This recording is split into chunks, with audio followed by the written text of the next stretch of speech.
We will go to Delegate Valderrama, House Bill 1367.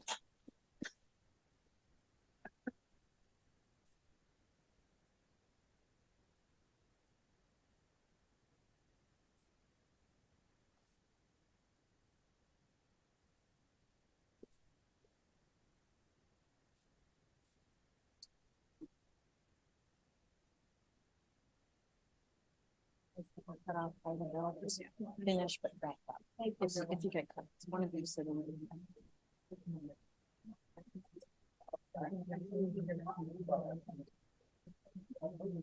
Thank you, Mr. Vice Chair, esteemed members, honorable members of the Economic Matters Committee. For the record, Chris Valderrama here to present House Bill 1367. I want to preface by saying before I get into my testimony that I was not aware of the bill that we just heard that was presented, which is House Bill 468 by Delegates Love and Boyce. I mentioned that bill because I like what it's doing and a lot of the reason of why I put this piece of legislation in.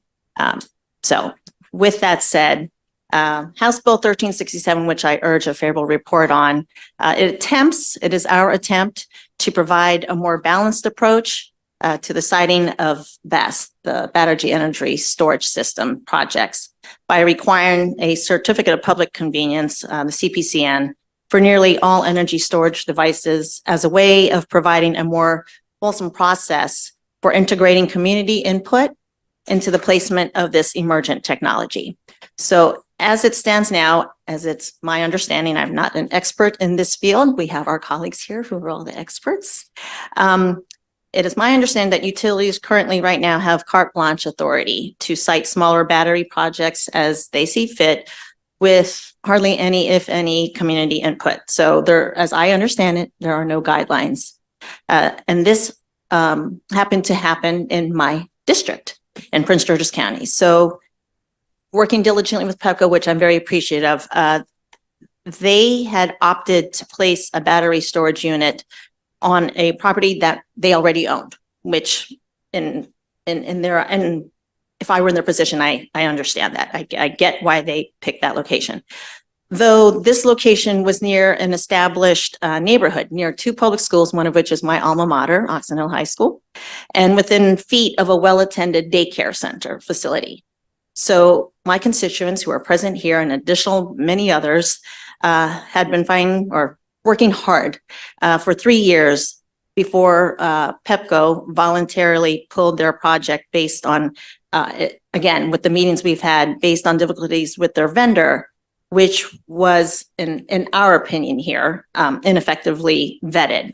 So we believe had there been better outreach, with the community, with this particular project, it may not have ever happened. Not saying it wouldn't, but it may not have gone forward. So the community where the BESS project was located was miles away from the site that would have benefited from this project, which is National Harbor, which is in, as many of you know where that is. And it is oftentimes with this type of particular project, we see this happen sometimes where constituents are inadvertently silenced or outmaneuvered, and a lot of times ignored by larger corporate interests. But on that note, I want to also say that PEPCO has done much to work with me and the constituents in our district to work at a resolution. And having said that, that project is no longer coming to our district in Prince George's County, which we are thankful for. And I do thank PEPCO for working with us diligently. And when I say diligently, I mean diligently. So to also include the stakeholders that were involved with this particular project. So many communities have concerns about this technology, as you've heard in the prior testimony with the other legislation. Farming communities are concerned that prime farmland will be compromised, while urban and suburban communities, like in my particular district, are largely concerned with protection from fire and contaminants, and with their ability to protect schools, daycare, hospitals, and residential communities from this emerging and sometimes unsafe and unhealthy technology. All of us are concerned about the lack of best safety practices and training for those who will address the possible catastrophic results, including firefighters, should something go wrong. So I want to make it clear and on the record that I do support our state's efforts to reduce our carbon footprint. I have voted for legislation to limit our energy use. My constituents here support Maryland's energy goals. That is not the premise here. That is not the issue at hand, but we do need to address this important issue with all deliberate speed before some of the well-documented disasters that have occurred, particularly out west, do not occur here in our great state of Maryland. So I believe the established procedures of the Certificate of Public Convenience is our best option to address these safety issues with the speed and expertise that they deserve. Because I will say, hearing from our county firefighters and such and other stakeholders, they're not in the dark, but we feel like this is the better way, that the state has the experience to provide this expertise when it comes to these projects. So with that, I would urge a favorable report on House Bill 1367.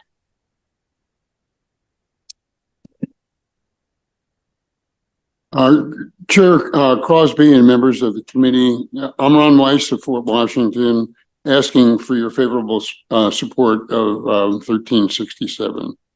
I want to tell you why. Without prior notice to us, PEPCO decided to put this pilot project, lithium-ion battery system, very near a daycare center where there are about 20 infants in their care. And we researched lithium-ion batteries and learned that there were several serious thermal runaway failures that emitted toxic gases. As you've heard from Delegate Love's panel, lithium-ion batteries are risky.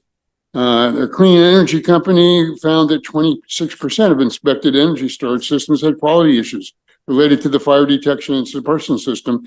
18% had quality issues related to the thermal management system. So we pushed back, and PEPCO assured us that their battery storage system would be safe and non-obtrusive. We were skeptical, continued to probe their plans and investigate what protections we had from the state and local level. We didn't find any agency at either level that would vouch for our safety. We found our local permitting agency would use codes developed before lithium-ion technology to check for compliance. With the help of our county councilman, Ed Burrows, our delegate, Chris Valderrama, and Congressman Glenn Ivey, and 3 years of community effort, PEPCO withdrew their project. Because of HB 1367, other communities will not have to go through what we did to protect their families.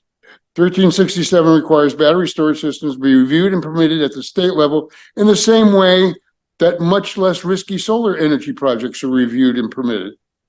Delegate Love's 468 bill will commission will help upgrade the best practices and safety guidelines. But thank you, and I hope for your favorable support.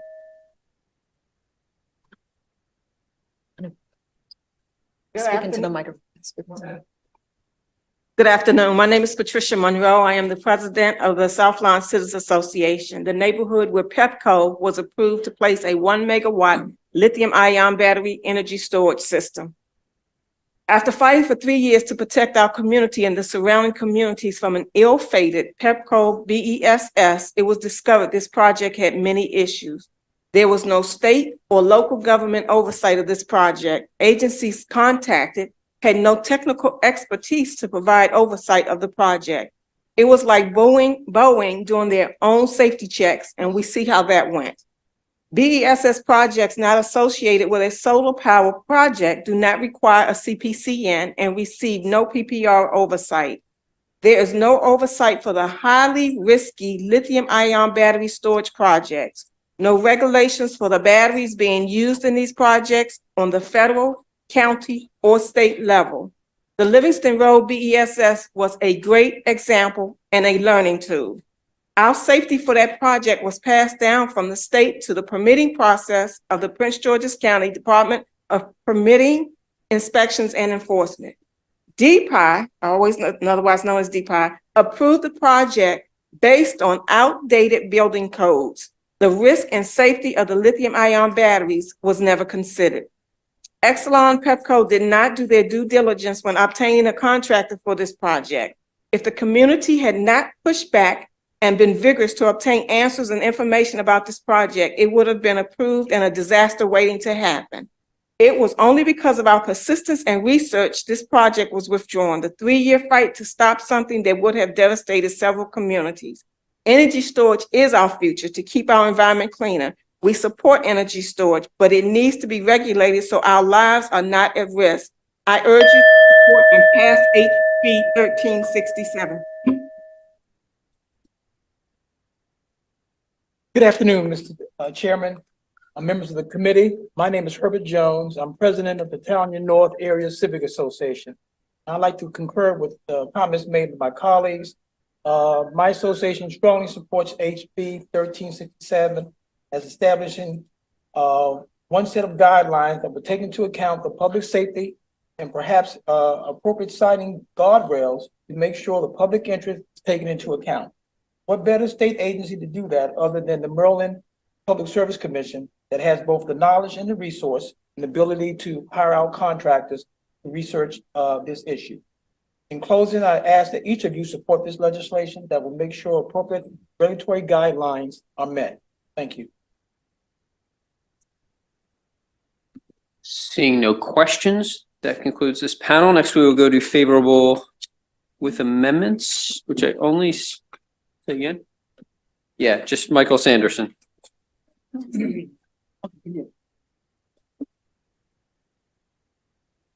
ahead and start, Michael, whenever you're ready. Thank you very much, Mr. Chair, committee members. Once again, Michael Sanderson with MACO. We submitted written testimony supporting with amendments.